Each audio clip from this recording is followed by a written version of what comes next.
Hi, hello, how are you? Amanda, Seint artist. Let's talk to my girls with oily skin that need that setting powder. So what do we do? Okay, first, let's get you color matched. Send me a picture of your beautiful bare face facing a window a couple steps back, and I will send you a laundry list of recommendations that you get to pick from, because this palette is 100% customized to what you want out of your makeup. So this is my face. It's all essentially one layer of glorious makeup customized to what you want out of your makeup. So I'm going to show you how to do your whole face with one brush, because this brush is the powder brush and it comes in a collection with the vanilla dust. You can do your whole face with just one brush. So I'm going to show you how, with the collection of the powder brush, how you can do your whole face. So we're going to get started. I'm going to start with this end. I like to use this end of the bristles for essentially my whole face, and I leave this one right here to solely for my powder. No other reason, just the powder. So we're going to start on this end, and I'm going to go into my main highlight. That is Candlelit right now, and I am just going to go on the lower part of my face here, and I'm going to bring this up. I have discoloration here. I have redness around my nose, and so I just correct that and cover it with Candlelit as my main highlight. And so I'm just going to stamp this down under my chin. I always tap into my makeup. I don't wipe, and I just bring it down under my chin and up. I leave this space pretty open so I can brighten, because everything in here is foundational coverage. So you don't need to stack, you don't need to cover everything and then go in and restructure. Traditional makeup has a less of a pigmentation. It's 18% pigmentation for traditional makeup, and you turn your whole face one layer, one color, and then you go over it with concealers and powders and you restructure and rebuild. So this is all I need to do with my main highlight. I'm then going to go in with the same end, and I'm going to go into Versailles, and that is my brightening highlight, and I stamp it in, and I'm going to go right here in between my brows, and I'm going to go just over each side. I'm going to bring it down the middle of my nose, and then I'm going to add a little bit to my Cupid's bow, and then right here to my chin. And what I'm doing here is I'm adding almost like the illusion of reflecting light. It's dimensional, it's foundational coverage, because it's 80% pigmentation. So it's less is more. Always remember, less is more. Your brightening highlight is always a few shades lighter than your actual skin tone, so it can give that illusion of brightness and dimension.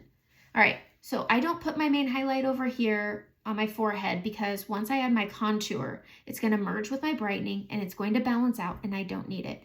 All of these colors will last just as long as your traditional makeup, some even longer. Your main and brightening highlights will run out first. Those last about 6 months, but it also depends on how often you wear makeup. All right, the next color I'm going into is Olive, and that is my contour. And again, I'm just stamping this on. You never want your bristles sticking together, because that means you've grabbed too much product. You can always add more. Remember, don't grab it all at once. You can always build and add more. So I'm going to go on my forehead, and I'm just going to go on either side, and I'm just going to add a little touch of coolness that is going to give dimension for shadowing, and it's also giving me my foundational coverage. So I'm just swiping this over across the top and then in a little where I have natural shadowing. I'm going to take this brush with whatever's left. There shouldn't be anything, and I'm pulling that lightness towards the contour just to merge them together. And look at that pretty balance. It's pretty. It's pretty. Okay, I'm going to use my fingers. I'm going to use these fingers. These are your least strong fingers, your weakest fingers. So I'm going to apply contour to the fingertips, and I am going to come down the top sides of my nose, just like this, down the top sides, and then I'm going to square it off. So I'm basically I have a bump, so I'm able to straighten it, slim it, and make it cute. We all want a cute nose, so now we can. I'm just going to take this edge of the brush, and I'm going to stamp this up. I'm going to push this up towards my brows, following that natural shadowing of your nose, just like that. And we're going to stamp down, bring it around, up and around. I'm going to take this tip of this short brush just to bridge it. Maybe I'll use my finger. Let's just use the finger. And I'm just tapping that out and blending it out, and I've contoured my nose. It's really that easy. I like the stipple method. I'm 40 41, almost 42. And so I have maturing skin. And so for maturing skin, my pores are getting larger. I've got fine lines. And so I like to use the stipple method where you're just essentially pressing the makeup in.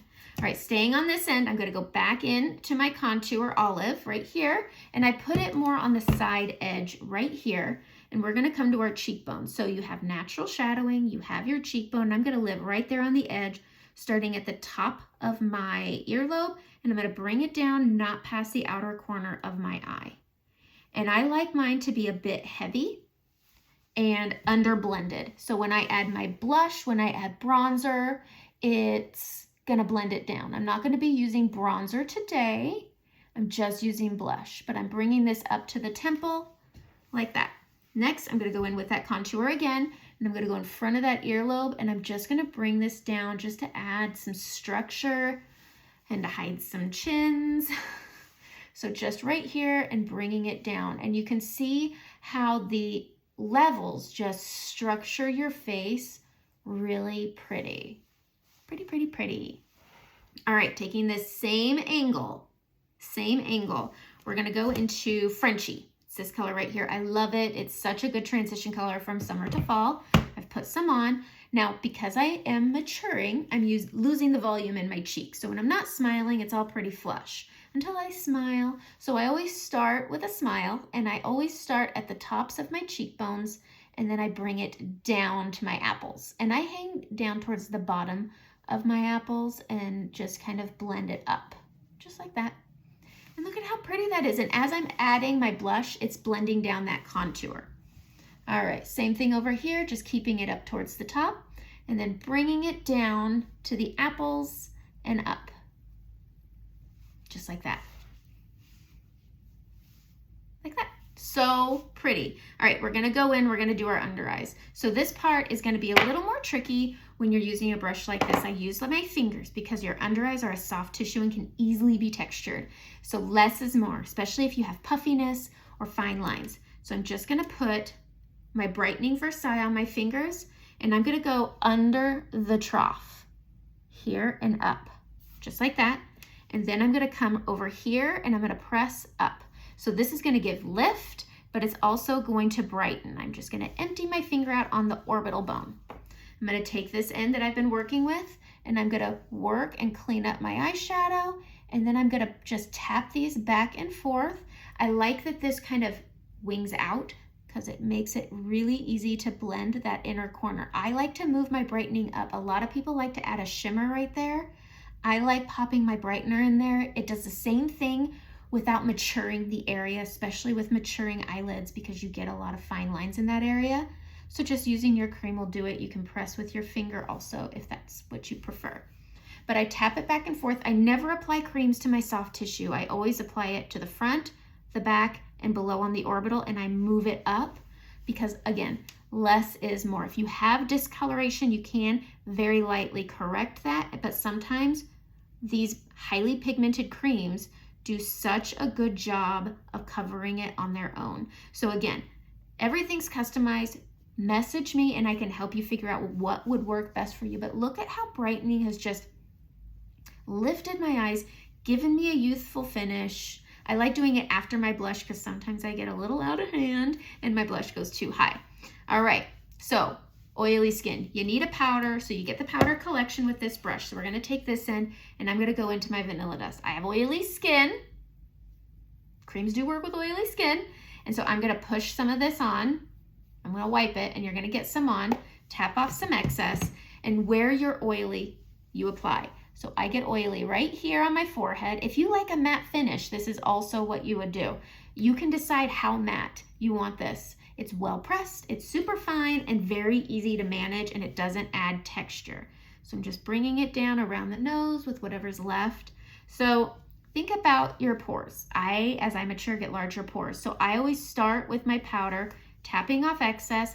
I bring it up and then I bring it down so that I'm not putting the bulk of my powder on my pores. So again, up here, and then I bring it down. And that's how I'm able to mat it out and use this brush on its own. I am going to contour my lips with this brush. It's very easy. This shirt just, it's not sitting right, but that's whatever. All right, I'm gonna go in on this front end that wings out, and I'm gonna add my contour, and I'm gonna put that right under my lip. This doesn't have to be tidy and pretty. I'm also going to sweep this over my Cupid's bow. And just from doing that, my lips look more round, more plump, and fuller, and that's the point. That's what you want to do. I'm then gonna take a little bit of brightener, and I'm gonna sharpen out the edges right here. This is gonna keep you from looking like you have a contour mustache, but you wanna make sure you tap this out and blend it down and under that contour, and you wanna tap it out good. You don't wanna look like you just ate a donut. But I am going to use my favorite lip liner. Where are you? I might have thrown it in my drawer. I always do that. Half Red by MAC. Now, when you're lining, do not outer line. You have a good edge. Stick to it. Stick to it. And I always go down the sides. I open my mouth and I almost wing my upper lip. Just like that. And when you do your bottom lip, you start at the top corner and then you just hug that edge. Don't wing it out. Don't match the wing, but it gives you this sharp corner fullness to your lip. I'm gonna take my Cheek Color Frenchie. It is a satin finish. So with a satin finish, tap where you have a lot of texture and push it out. But I love that your blushes can also be, look at that, it's so pretty. It's this mixing Half Red matte by MAC with any color, I think is good. But it also helps if you have fine lines around your mouth. Adding that lip liner creates a barrier, and so your lipstick won't bleed into that. Okay, let's talk about an illuminator because they're nice and soft and pretty. This is Rose Gold, and I'm just gonna tap this over the mid of my lips because it has a little bit of a glossiness to it. Over that satin finish, it just kind of hydrates really nice. But look at how much fuller my lips look just by adding a little contour. And I just used one brush. One brush. That's it. The powder brush comes in a collection. You can easily start there, especially if you have oily skin. Message me if you want to try this makeup. I'm going to set my makeup if you have oily skin, Charlotte Tilbury or Urban Decay. Seint is a great setting spray, but when you have oily skin, it does leave a dewy finish, and that I just don't find that that works well with oily skin. So I'm just gonna spray. I'm gonna leave it alone. I am gonna take this end of the brush, and I'm just gonna tap over those areas where I get extra oily because I really wanna press that setting powder in, or setting spray in. All right, that's it. That's my tutorial. It's been a minute. I'm happy to make one. I missed you guys. Have a great day.